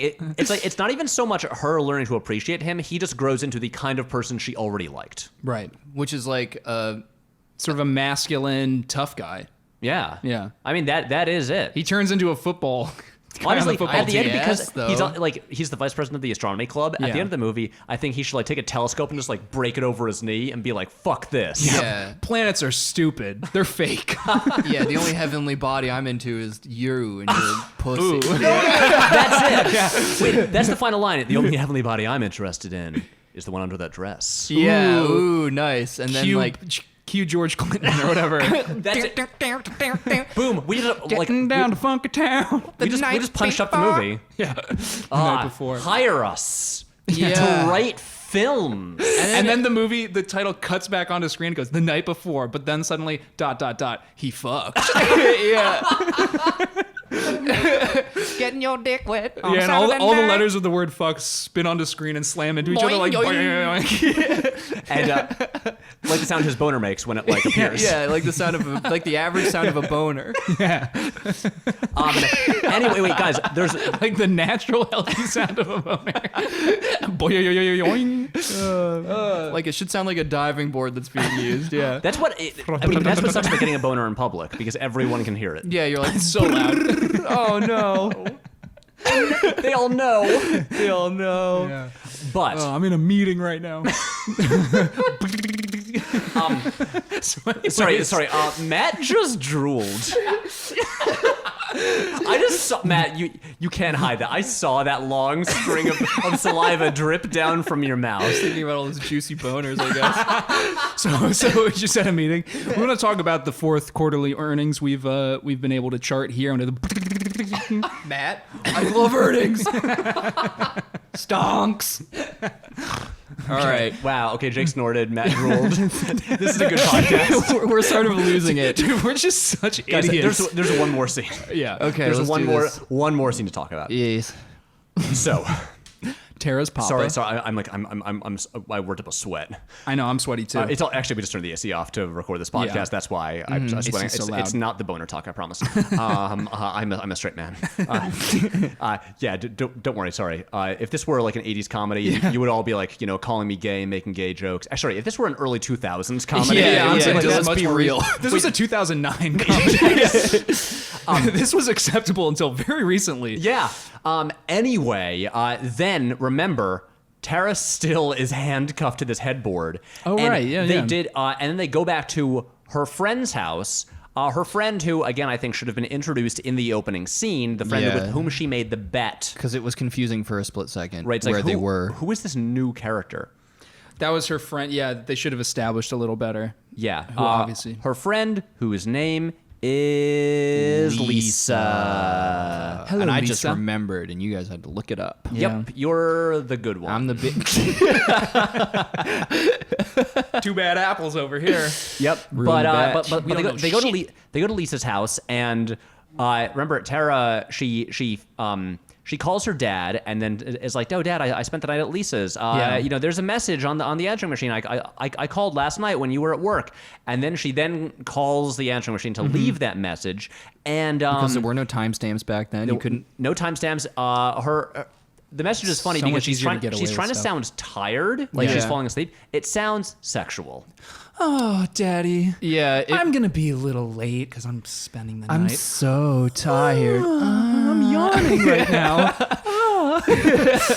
Yeah, it it's- definitely does sound. There's just daddy, just the saying Yeah. the word daddy over and over again. Daddy Yeah. and fake yawning. 23-year-old woman, yeah. But then Daddy, Yeah.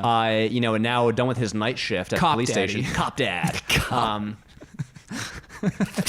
Can we just make a movie called Cop Daddy? I know, I was just thinking Cop about Daddy that. is definitely the name of a male stripper somewhere. Exactly. And You're then- all under arrest. Also, the for sequel being, for being sexy. cougars.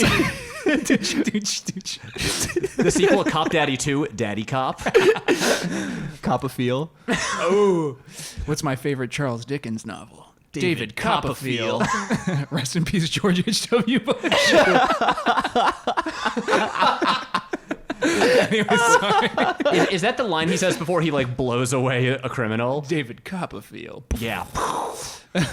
Yeah, George H.W. Yeah. Bush. He was Anyway, then Kill me. Then Cop Dad drives to Lisa's house Yeah. to pick up Tara, but this is actually kind of funny. She steps outside the front door with her arm still inside Yeah. because Winston has a hacksaw. Yeah, this is funny. And I will point out one funny thing is he's not trying to saw the actual chain for the handcuffs. Yeah. He's sawing the bar, the Yeah. metal bar of the headboard, which seems thicker and harder to saw through. Yeah, he's supposed to be a smart kid, Yeah. And I was real taken smart. out. Yeah. Right dumb before as the hell. movie ended, I was like, this is stupid. The whole movie's bad now. Yeah. But then, he manages to saw through it. Yep. She says hi to her dad. She hides the handcuff. Yeah. And then he apparently sneaks around, gets back to his car, then pulls up and looks really cool and masculine and responsible because he dropped her off on time last night. And then he's like, His I'll car looks like shit. Yep. The windshield is completely shattered. Of course. He's like, I'll bring your daughter home. Yeah. And then she gets in the car. Doesn't make any sense because the dad was already going to go home. Yeah, that's exactly. true. I don't know why that bothered me. But now the dad has a begrudging respect for Winston somehow, even though he didn't experience any of the stuff. And here's my thing. just guy and stuff, and yeah. I know there are movies like this that I'm just forgetting what they are, or that do the same kind of character arc. At the end, he's there, he's cool. He's cool now, yeah. He's cooler. She's into him. They're making out. I'm like, I like him less. Yeah. I liked him more when he was kind of goofy and unassuming. Now he seems like kind of a dick. Yeah. And unrelatable. Yeah. And I'm sorry you don't like when people finally get activated and actualize and Yeah. get a little confidence, Maybe it's because you just see something you wish you had, Patrick. Fucking owned. I can't. Look, Matt. We all know every meal I am consuming so much soy. I can't help it. I can't. Edamame, tofu. You are mainlining, yeah. Exactly. I'm just loving that soy. I'm pumping up those estrogen levels in my body. I'm just like a classic beta cuck. Yeah. And I look at this like this pure alpha, Mr. Reeves right there in front of me, and I'm just Winston I'm intimidated by him. He knows what he's doing. I'll never be like that. And it makes me uncomfortable. And Yeah. it is my dream and my nightmare. Yeah. Yeah, so he has become a Chad. Yeah. And he is and then he peels off and speeds away. And it's the true. end. Cue another George Clinton song. Cue another George Clinton Yeah. song. Honestly, the highlight of the film, aside from a handful of scenes, is just the soundtrack is really good. It's pretty good. Yeah. I mean, compared to something like Flying, which is full of just kind of Knockoffs. off-brand and knockoff songs of the kind of the songs that would populate an Yeah. 80s teen comedy. This is a movie that again actually got a pretty well-regarded prominent musician to create Yeah. original songs for, assuming that they are original songs.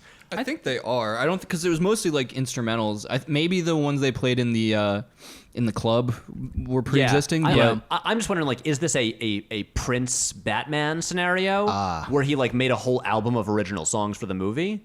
I don't know. Also, That seems like a Prince thing to do. I think this is an OST, Uniquely. but it's like mostly instrumentals that are just like boom. well, no. The thing is, I mean, Matt, in the opening credits, it says a different composer did the score. It just says songs by George Clinton. Oh, so maybe they're just They might giving have- him that like reference because he appears as the band. I don't know. Yeah. Anyway, I'm curious about it, and there is very little information about this movie. The Wikipedia article has nothing about the production or the release. It just has a plot summary. I cannot find any box office information at all. I have no idea how much this cost, how much it made.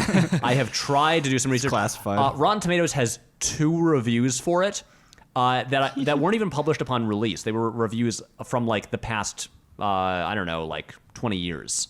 That's so random. And one's good. Are they and positive? No, one's good, one's bad. Yeah. So it's not even like you really get a sense of things from those. Right. But this is a movie that I will say I assume the vast majority of people are unfamiliar with. Oh, yeah. If you're a listener to this podcast, I think you should check it out. It's again... If you like this kind of thing, if you already liked the other movies we kind of like used as references to talk around the feeling of the movie, you know, all of these like 80s teen comedies, Revenge of the Nerds stuff, you'll probably like this. I don't know. Despite the problematic aspects about it, they it all is have that just shit, like, very zany and silly and enjoyable on a scene-to-scene basis. Like Revenge of the Nerds has like plays yeah, rape as a million. comedy, like Yeah. like you know, whatever. Like you can take get the 80s. you can for what get it bogged is. down Yeah. in that kind of stuff, but like, yeah, in general, if you like it, then I don't understand why this one didn't have quite as much of an impact.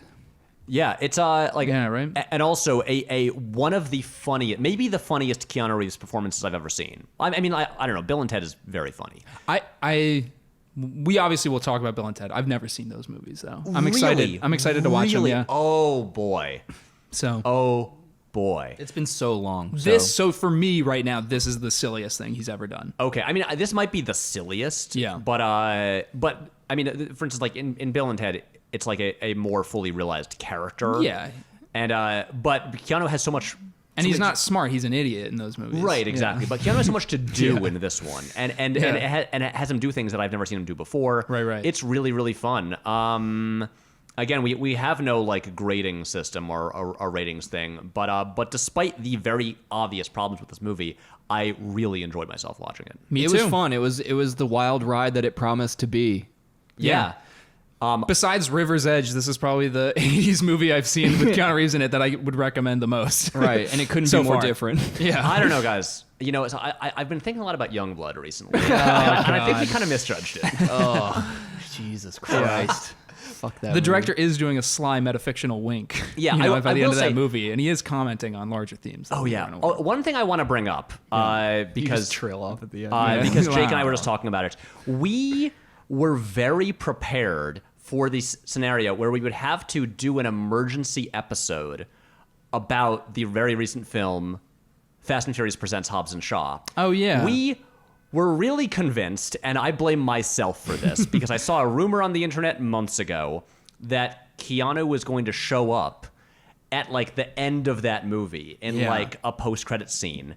And then, you know, Thursday night opening, Jake and I are there, Yep. and we're watching the movie, and the whole time there is a secret bad guy with a modulated voice. Yeah. And it seems so clear that, oh, they're going to reveal this secret bad guy in like the post-credit scene, and it's going to be some prominent actor. And Yeah. every time the voice comes up, I'm like, that's got to be Keanu. Yeah, can I hear Keanu a little bit Right, in there? it's Yeah. got to be. Yeah. And then, very, very, very mild spoilers.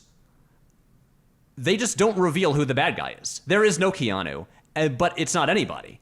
Yeah. Maybe he will be in the next one as like the source of the modulated voice, but But nay, there is no stinger to Hobbs and Shaw that reveals him.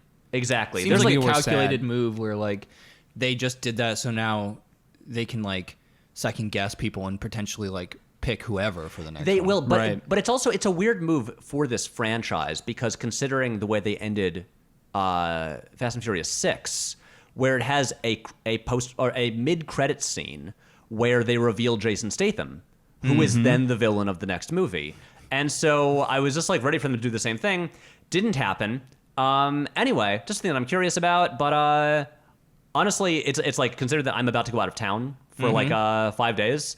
I'm like, oh, good. At least we don't have to we don't have to be like, Matt, get your ass to the theater, see the movie. We gotta do an episode. Yeah, I just because like I don't See this movie that me and Pat both didn't even really like that much. I didn't want to see it. I was kind of hoping that you guys would say he wasn't in it. Well, we were all talking about how excited we were for that just because it seemed to be the big, crazy, over-the-top, fun action movie of the summer. And it is a crazy over-the-top movie. Yeah. It's just something about it. I don't know. I think I didn't really think too hard about I've this movie. I've been thinking about it a lot. Well, because everyone knows I love the Fast and Furious movies. Sure. And I do think that something is missing when you don't have that like, you know, goofy sincerity, like driving the movie that like Vin Diesel provides. Because like these movies, they're dumb and they know they're dumb, but they still take themselves seriously enough. Like Vin Diesel believes in the ideas of the movie. I told you the one time that I actually got almost caught off guard that I was getting choked up was at Fast 7 when Vin Diesel is literally about to fight Jason Statham with a pair of wrenches that he's wielding like swords. And he goes, the thing about a street fight is that the street always wins. Yes! And I was like, why am I upset right now? I like started tearing up as he's about to like pummel Jason Statham with a bunch of wrenches. But that's the thing. Like, you know, this is also a movie where Jason Statham, again, he killed their friend.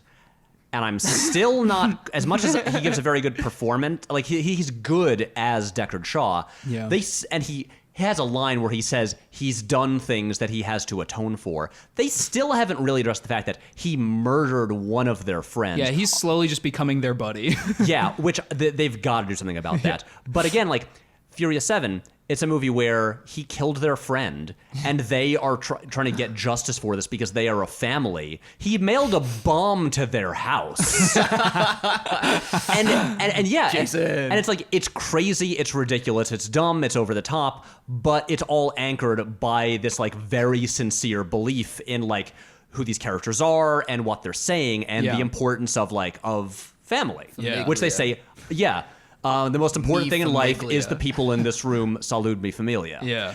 And that's, I think, what Hobbs and Shaw is missing. For me, it finally clicks into place once they get to Samoa. Yeah. And then it becomes Hobbs and Shaw finally just stop like bickering and insulting each other, which they've just been doing relentlessly for like an hour and a half. And then it kind of like they like put that aside. It becomes about family. Hobbs has to like make up with his own family, with whom he has like had a falling out years ago. Oh my God, his family is a joy. That is a lovely scene. Right? No, that's all fun. Family. And then they like build cars together and they work together, and it becomes and you get that goofy sincerity that I think is essential to this franchise. And I feel like the movie before it gets there, it feels kind of empty without it. Yeah. Anyway, Bye. that's our Hobbs and Shaw episode. We don't have to talk about this because Keanu is not in it. Right. But other franchises, put Keanu in your movies. Yeah. Hey, put a Keanu in there. Yeah, exactly. Anyway, do you guys have any final thoughts? No, man, it's no, just I like this movie. This movie was fun. Funny, silly movie, yeah. Yeah, we recommend. What a wild movie. So what's What a wild night. coming up next week? Oh, I think it's going to be really funny. Permanent Record. That's going to be a movie about So it's not the Keanu who has a friend that commits suicide and then he has to grapple with the repercussions of it. Wait, really? Yeah. Wait, that's what it's about? Lol. I assumed it yeah. was a comedy. No. Permanent Record is like is basically on a tonal par with River's Edge or something. Hell I think, yeah. yeah. Oh my So, God, I yeah. can't wait. We got a 13 bleak Reasons one. Why up in here. Yeah. Probably. Okay, Probably 13 Reasons Why yes, Permanent Record is our next film. Also, by the time this is up, we will have released a whole schedule for the next like 2 months. Yeah, this was our summer schedule, so get ready for our, our late summer, early fall schedule. Exactly. Now that we're done with all the new popular movies, get ready for a lot of late 80s movies that you may not have seen.